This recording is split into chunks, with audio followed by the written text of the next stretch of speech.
Undersecretary Albert Domingo. Yusek, magandang umaga. Welcome po once again sa DCBB.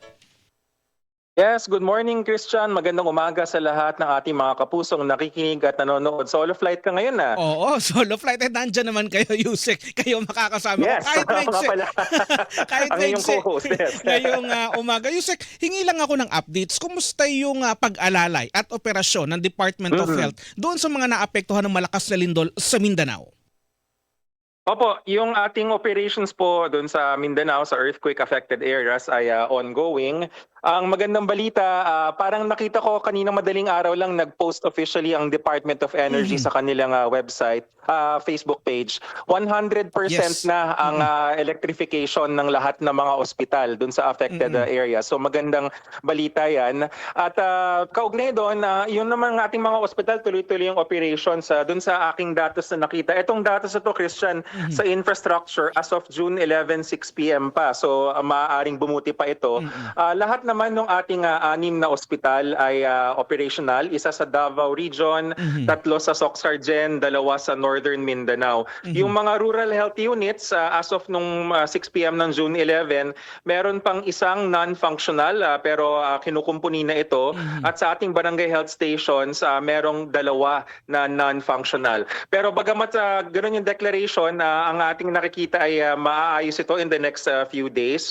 Tapos doon naman sa nabanggit mo, nag-deploy na nga yung 2 Philippine Emergency Medical Assistance Teams or PEMAT. Meron tayong isang team na yung Cotabato Regional Medical Center. Ngayong araw, anytime, darating sila sa Glan, Sarangani. And then yung isa naman natin mula sa Southern Philippines Medical Center, parehong DOH Hospital po yan, ay pupunta naman yon sa Balut Island, Sarangani. Yan ang ating updates for now.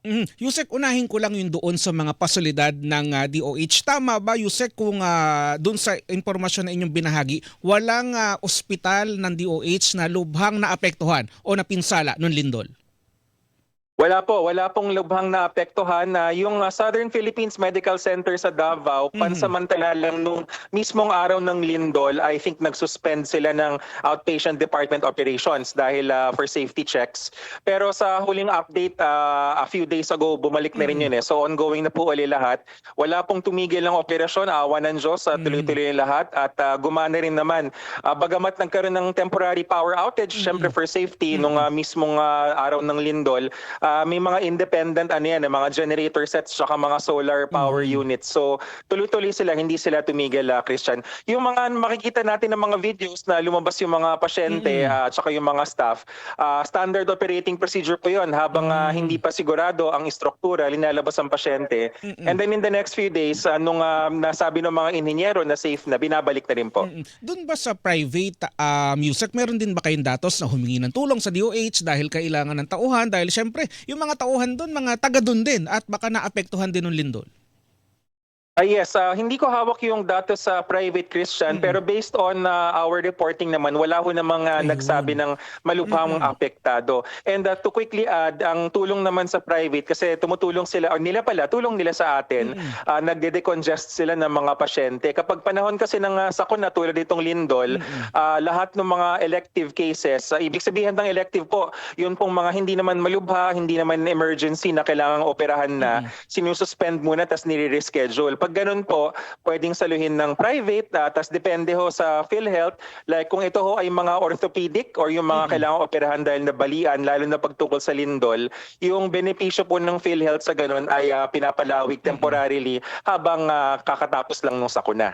Yusek, nabanggit nyo rin yung PEMAT, yung Philippine Emergency Medical Assistance Team ng DOH. Ano yung partikular na kanilang misyon dito sa Mindanao, partikular na dyan sa Sarangani, Yusek? Yes, Christian, yung ating PEMAT, yung mula, dalawa yan, no? Isa yung mula sa DOH Cotabato Regional Medical Center, tapos isa yung sa DOH Southern Philippines Medical Center. Yung galing sa Cotabato Regional, pupunta yan today. Actually, kahapon pa sila lumalakbay. I think ngayon, yung kanilang today, ang estimated arrival. Ang mission nila ay sa Glan, Sarangani.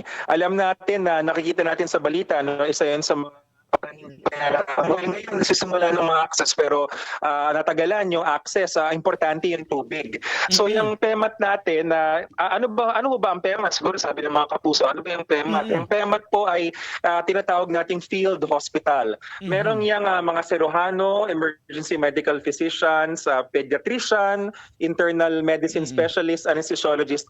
Kaya niya na mag-opera ng mga basic na operations and surgeries and trauma. May sariling generator at saka solar yan. May sarili rin yung water filtration unit na kung di ako nagkakamali, libo-libong litro ng tubig kada araw ang kayang i-produce. Hiwalay pa yan, Christian, meron pa kaming isang water filtration tanker na hindi naman siya PEMA, tanker talaga siya. Yung latest update kagabi or kahapon, parang meron silang specific route na ruta, kaso yung pinakatulay daw ay hindi kaya nung capacity. Mabigat kasi yung tanker mga above 5 tons. Yung bridge is rated below 5 tons. So nagre-route lang sila pero talagang pipilitan makapunta sa utos na rin ng ating Pangulo. Hanggang kailan sila magtatagal sa mga mission na yan, Yusek? Ang ating PEMAT, usually ano po yan, ang protocol niyan, darating yan habang yung local health system ay either impaired or overwhelmed. Either sa Tagalog ay parang gumuho or hindi makayanan yung dagsa ng pasyente. Bagamat hindi naman impaired, hindi naman gumuho yung health system doon sa Sarangani, lalo na sa Glan, ang ano stay kasi dito yung dagsa ng pasyente.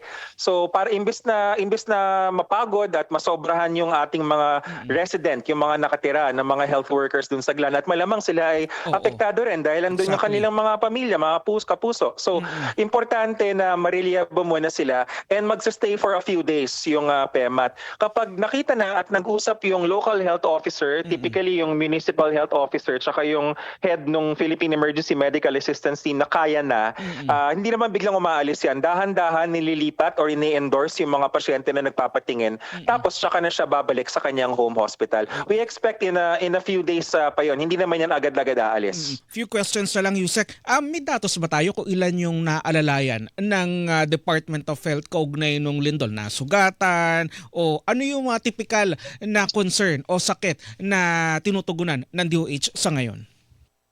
Yes, Christian. As of June 12, meron tayong one-day reporting delay. Ngayong umaga pa lang papasok yung for yesterday. Pero as of June 12, ang total na bilang natin, 628 yung nagpakonsulta na sa lahat ng mga evacuation centers sa Sarangani Province. 570 nito or 91% ay 5 years old and above. 56 naman or 9% ang less than 5 years. Ang karaniwang konsultasyon or sanhi or dahilan ng konsultasyon, 179 top 1, 179 cases or 28.5%. Respiratory illnesses, ubo, sipon, yung ating mga sore throat. Number 2, hypertension, high blood, 63 cases, nasa 10% po yan. Binibigyan po yan ng mga maintenance medicine. So sa mga kapuso nakikinig na nagme-maintenance na naroon, lumapit lang po kayo. Meron pong stocks yung ating evacuation centers. Number 3, 42 cases, 6.7% ay mga lagnat at binabantayan sila para sa baka mamaya kasi dengue, baka trangkaso, baka measles, naka-monitoring po yan. Number 4 out of 5, yung diarrheal diseases, pasintabi sa kumakain, mga nagtatae. 17 cases, 2.7%.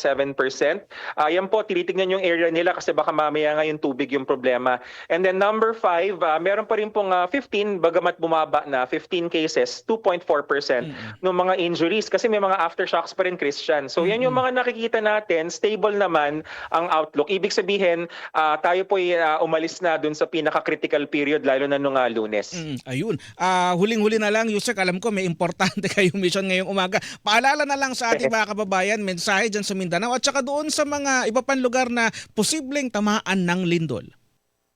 Yes, ang preparedness ho talaga, kahandaan na importante. Nakita ho natin maraming naligtas dahil sila po ay nasa open area at hindi nagpanik, hindi nagtakbo-takbo. Mahalaga po 'yon. So, yung pong mga earthquake drill natin importante. And para naman po dun sa mga naroon sa lugar, ito po maganda ring ipaalala. Wag ho tayong mag-alala. Meron hong mental health training yung ating mga health workers. Kung kayo po ay nararamdaman, kinakabahan or gusto nang makausap, wag pong mahiya. area, kausapin po sila. Meron din po tayong nationwide hotline 1553. Yan po yung ating National Center for Mental Health. Kung kayo po ay nasa Smart, 0919-057-1553. Kung kayo po ay nasa Globe, 0917-899-8727. Ayun na. Yusek, maraming salamat po at mabuhay po kayo sa Department of Health. Salamat rin, Christian, at magandang umaga sa lahat. Hello kay Mamu. Yan po si Undersecretary Albert Domingo, ang tagapagsalita po ng Department of Health kaugnay ng kanilang operasyon sa naganap na malakas na lindol dyan sa Mindanao. Nagpadala na nga sila ng PEMAT. Hilingan, walang pinoprotektahan.